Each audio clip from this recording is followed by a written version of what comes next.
right, we're turning right. Watch out for this. There could be debris. That guy moved into our lane. Non-issue. What are you doing? Get off the train tracks.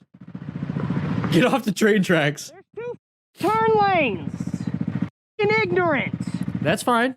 All right, so we're going into the turn. Now, this is one of those scary things when we have, you know, in a left turn and the double left turns and they're starting to do this. Okay, so they're going like this, double left turns. You're always scared of somebody doing this, or you're scared of somebody kind of cutting you off and you're like, oh, crap. And we're actually in a great position because we're staggered.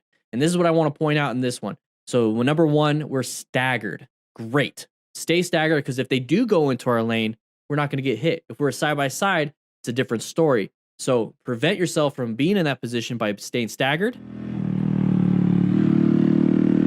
Okay, you already can see that they're going into your lane. So in this situation, we're not trying to increase our speed. Remember, slow look, press, and roll. So about right here, maybe a little bit, maybe when we get to like right here. So about right here is when we're going to go roll on that throttle to increase our speed because we're trying to exit the turn. Well, instead of slow look, press, and roll, how about we just do slow look, press, wait, wait, where are they at? Where are they at? And right here, we don't need to roll on anything because we need to roll off to maintain our space cushion. So what he did, though, pulled in the clutch, rolled on a lot, removed power from the rear wheel with the clutch. RPMs are high, so we dumped the clutch. Woo!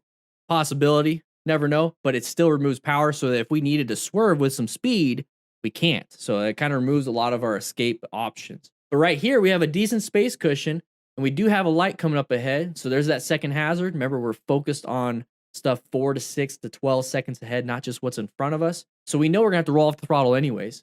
So let's go ahead and apply some brake pressure. What are you doing?